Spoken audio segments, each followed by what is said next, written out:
Soyez les bienvenus à Voyage Grandeur Nature. Aujourd'hui, nous vous proposons de vivre une pêche au saumon qui, à coup sûr, vous ravira.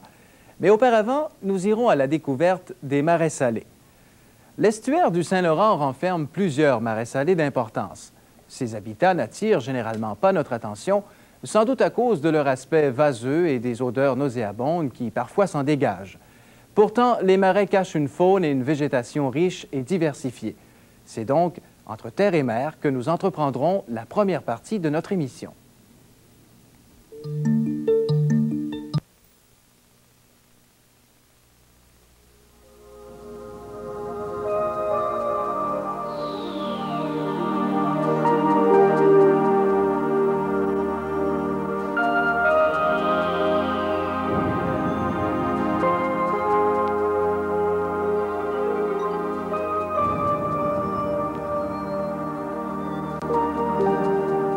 Vu de la côte, le Saint-Laurent étonne par sa diversité. Tantôt, il dessine des caps et des plages de sable et de gravier. Tantôt, il cache dans les anses les mieux protégées de petites prairies verdoyantes. À marée haute, presque imperceptible, elle s'étale en une étroite bande de végétation. À mesure que la marée baisse, l'ampleur de la végétation littorale se manifeste. Une activité fébrile anime les habitants de ce milieu fascinant que constitue le marais salé. Pourtant, au-delà de l'odeur souvent nauséabonde qu'il dégage et de l'aspect vaseux qu'il laisse découvrir à première vue, ces habitats situés entre terre et mer cachent une richesse insoupçonnée.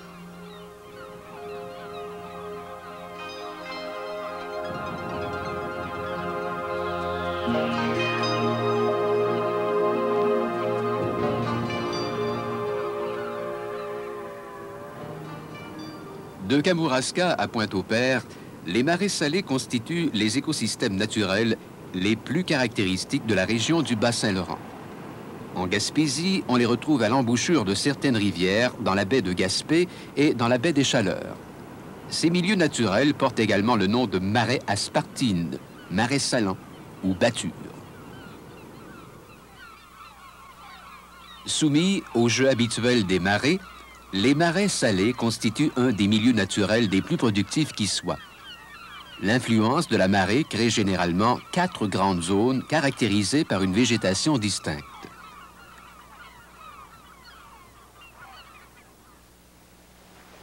À proximité du milieu marin, on reconnaît d'abord l'estran vaseux où les algues brunes se dispersent le long du rivage. Lui succède le marais salé inférieur, où domine la spartine à fleurs alternes. Cette zone est inondée à toutes les marées.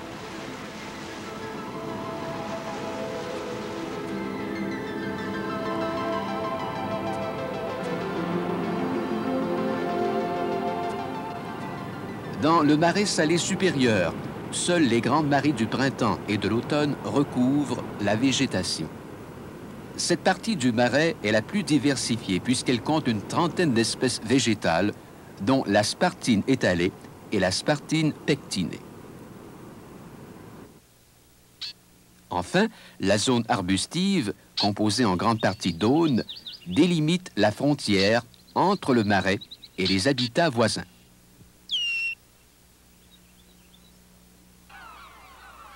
Chaque partie du marais a une végétation qui la caractérise et les micro-organismes qu'elle supporte sont à la base de la productivité et de la diversité du marais salé. À proximité du milieu marin, des formations herbacées, pauvres en espèces, et les algues brunes, communément appelées varechs, se dispersent sur l'estran vaseux. Ces algues sont fixées aux pierres et aux roches.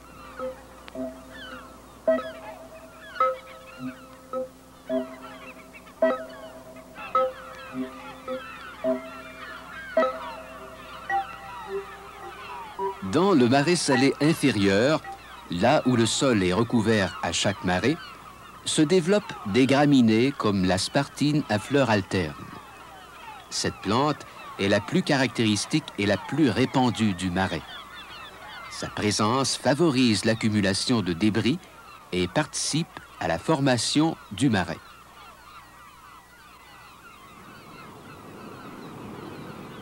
Dans le marais salé supérieur, La spartine à fleurs alternes cède sa place à la spartine étalée, qui lui ressemble bien peu.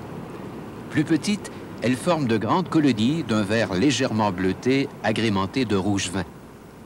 Cette zone est caractérisée par la forte présence de marelles. Ces étangs sont formés par l'action des glaces qui arrachent des mottes de terre et d'herbe.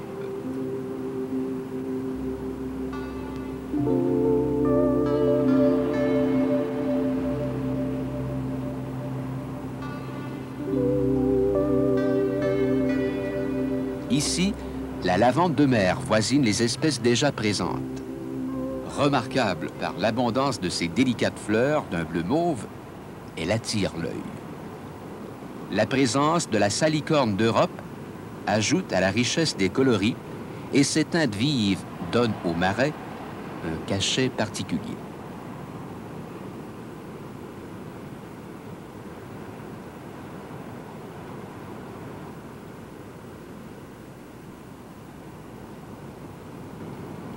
À mesure que remonte l'imperceptible pente du marais salé supérieur, le carex accompagne tout un cortège de plantes, dont la potentille ansérine.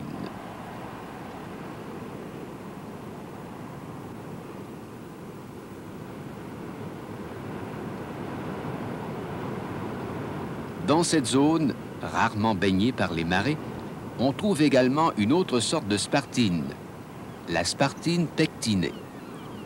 Elle ressemble beaucoup à l'avoine et au blé, d'où lui vient son nom de foin de grève. Une grande diversité de joncs agrémente cet environnement.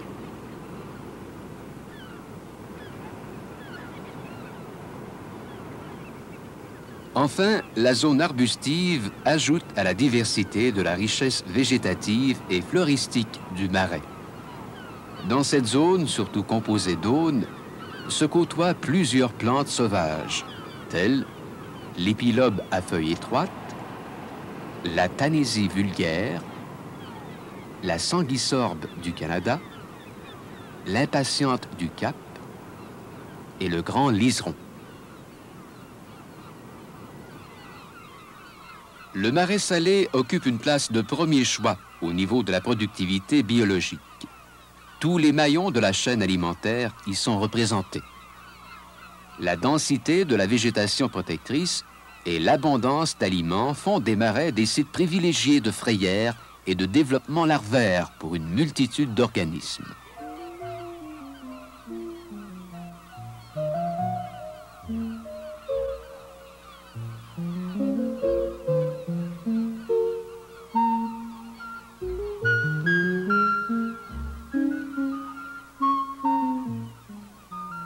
Avec les plantes aquatiques du littoral, le plancton capte l'énergie solaire et la transforme en matière vivante. À chaque marée, une partie de cette réserve alimentaire est entraînée vers le large, où elle enrichit le fleuve. Cette production primaire assure la survie de toute la faune du Saint-Laurent, des micro-organismes jusqu'aux grands cétacés.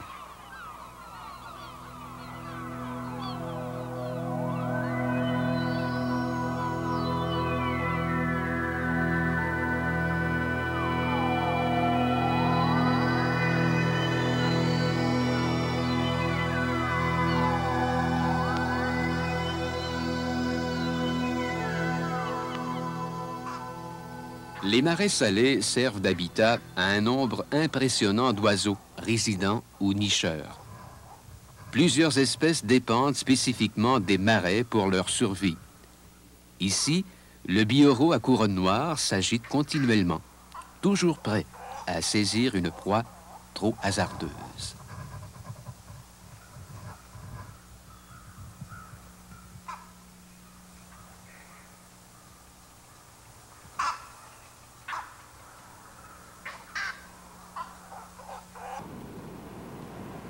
Le grand héron fréquente les marelles et les canaux à la recherche de poissons comme l'épinoche, le poulamon et les petites anguilles.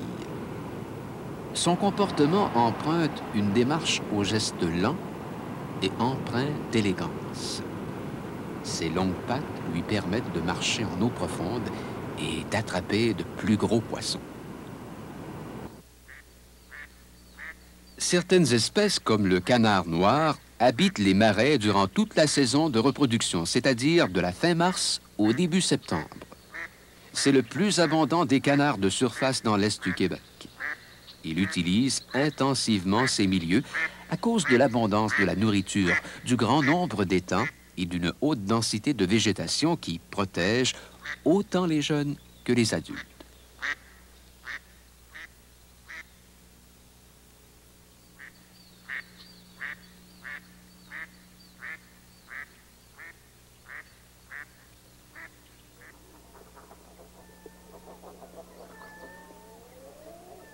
L'eider à duvet fréquente également les marais pour venir s'y nourrir. Le plumage du mâle est principalement noir et blanc. La femelle est brunâtre. Elle se distingue du canard noir par la silhouette aplatie du front et par les fines rayures sur les flancs. L'eider à duvet vit surtout en colonie. Il résiste au plus grand froid grâce à son épais duvet. Il est considéré comme étant le type par excellence du canard de mer. Des espèces plus communes, telles le goéland argenté, le cormoran à aigrette, côtoient les bécassos qui, à marée descendante, parcourent la bâture vaseuse à la recherche d'organismes enfouis dans la vase. Pendant la migration, plusieurs oiseaux de rivage s'ajoutent à cette richesse ornithologique. En observant de près, on y verra le courlis corlieux ou le tourne-pierre roux, utiliser habilement leur bec afin de récolter les organismes de surface. D'autres, comme les chevaliers et les maubèches au bec long et élancé, patrouillent les rivages, capturant leur proie enfouie en profondeur. Le pluvier killdeer affectionne aussi cet habitat. Il est facilement identifiable avec son double collier noir et son cri strident. Certains utilisent le marais comme lieu de repos et d'alimentation lors des migrations. L'oie blanche et la bernache du Canada font partie de ces oiseaux de passage. Les marais servent d'habitat à certains rapaces, tels le busard des marais, qui vient profiter de ce réservoir naturel. Il vole près du sol, fouillant les moindres replis de terrain. Il se nourrit surtout de petits mammifères.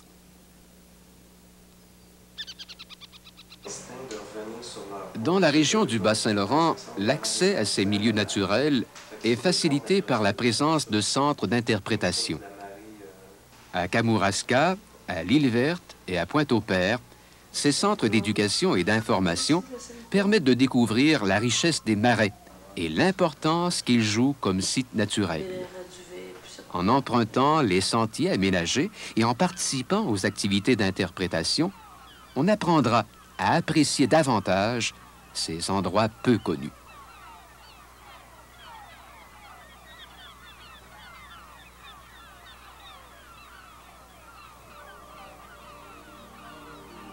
Les marais salés constituent des habitats fauniques d'une grande qualité. Ces milieux riches et productifs servent également d'usines d'épuration naturelle. Tant leur protection que leur mise en valeur se doivent d'être assurées.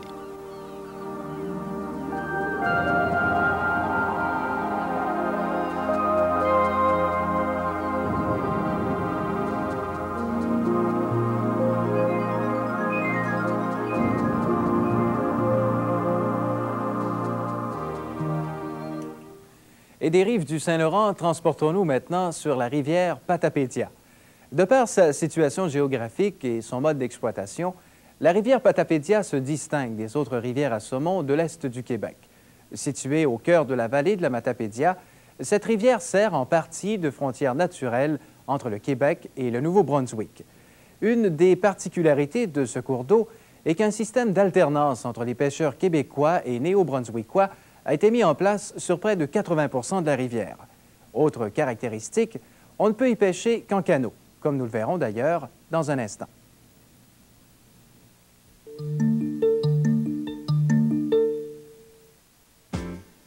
Vous savez, moi, si j'avais pas mon père et le téléphone...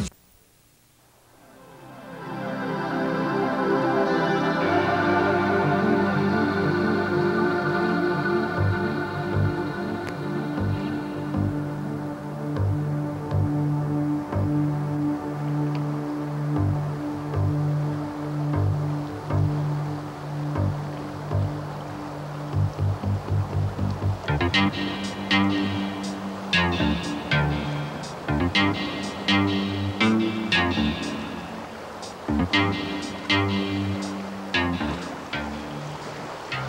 Québec est doté d'un réseau de rivières à saumon qui fait l'envie de plusieurs pays à travers le monde. Dans les régions du Bas-Saint-Laurent et de la Gaspésie, on compte 26 rivières à saumon. Certaines ont fait la renommée touristique de la région et attirent chaque année des milliers de pêcheurs sportifs.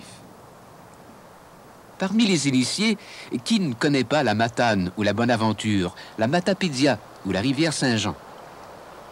Tous vous diront qu'ils rêvent un jour ou l'autre d'aller rencontrer Salmo Salard dans son habitat afin de le défier. Chacune de ces rivières cache des secrets et des exploits jalousement gardés par les anciens guides et pêcheurs. Elles n'ont pourtant pas toutes la même renommée. Bien camouflée au cœur de la vallée de la Matapédia, c'est le cas de la rivière Patapédia.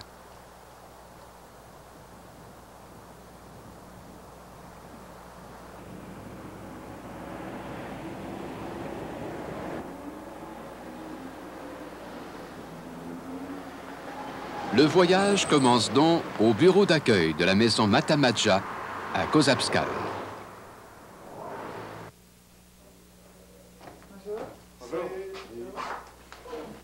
C'est beau. Là, je vais vous faire un droit d'accès pour le secteur 2. Bon, le premier soir, vous allez coucher au 17 000. Une fois les droits d'accès émis et les renseignements d'usage donnés, le groupe de pêcheurs est prêt pour le départ.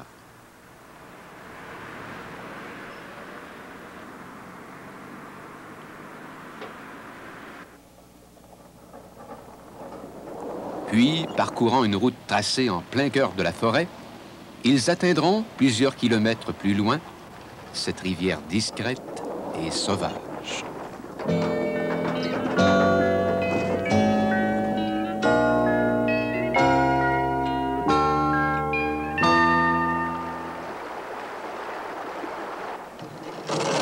Comme nos pêcheurs ont choisi de pêcher dans la seconde partie de la Patapédia, c'est au camp du 23 000 que s'effectuent les derniers préparatifs. La descente dans ce secteur se fait uniquement en canot et dure 3 jours.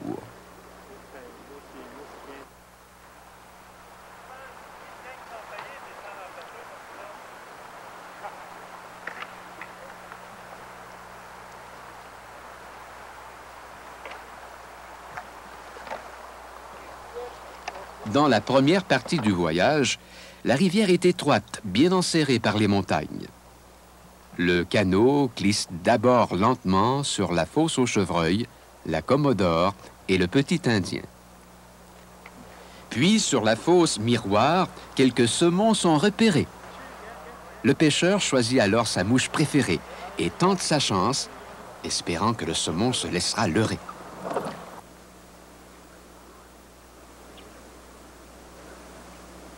Après ces premières tentatives à même le canot, c'est à gué que se poursuit l'exploration de la rivière.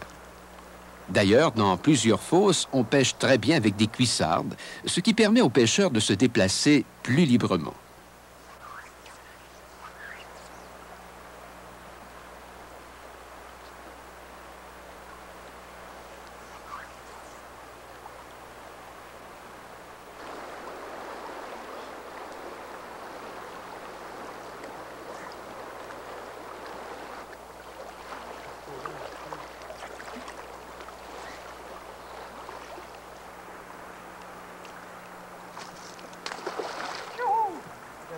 Ici, un jeune saumon vient de mordre.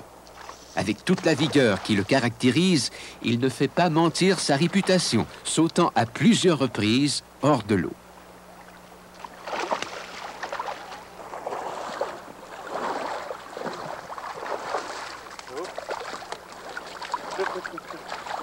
Après un combat loyal, le saumon est capturé et étiqueté.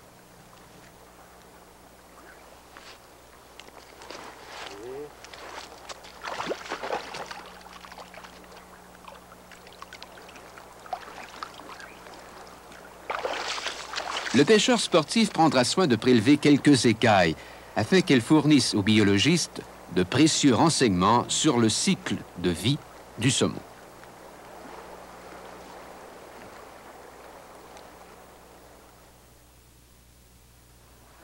Le lendemain, la descente reprend. Dans cette partie de la Patapédia, la vallée s'élargit quelque peu. Au vert omniprésent des conifères qui tapissent les montagnes, s'ajoutent les teintes pâles du bouleau et du merisier. Plusieurs bonnes fosses seront explorées. Seul le bruit des lignes fendant l'air viendra accompagner celui de la rivière. Pour nos pêcheurs, le temps s'est arrêté et la vie en plein air est devenue une réalité.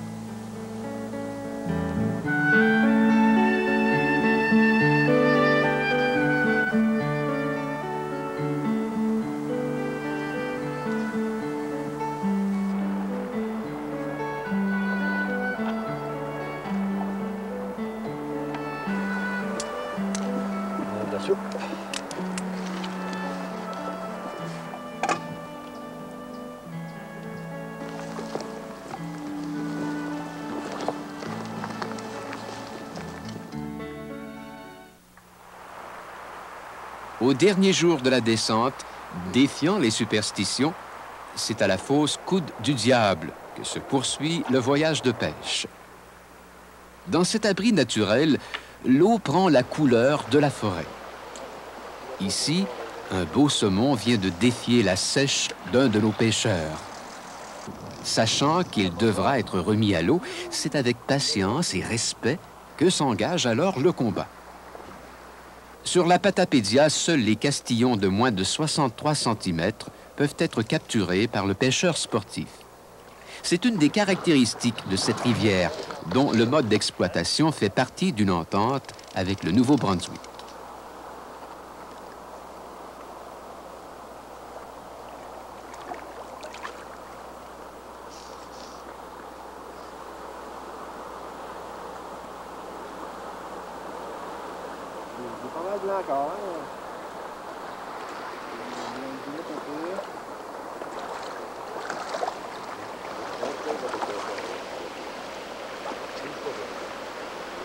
Lentement, le saumon sera amené au bord de la fosse. Puis, avec dextérité, l'hameçon lui sera enlevé, permettant à Salmo Salar de retrouver sa liberté et de se reproduire.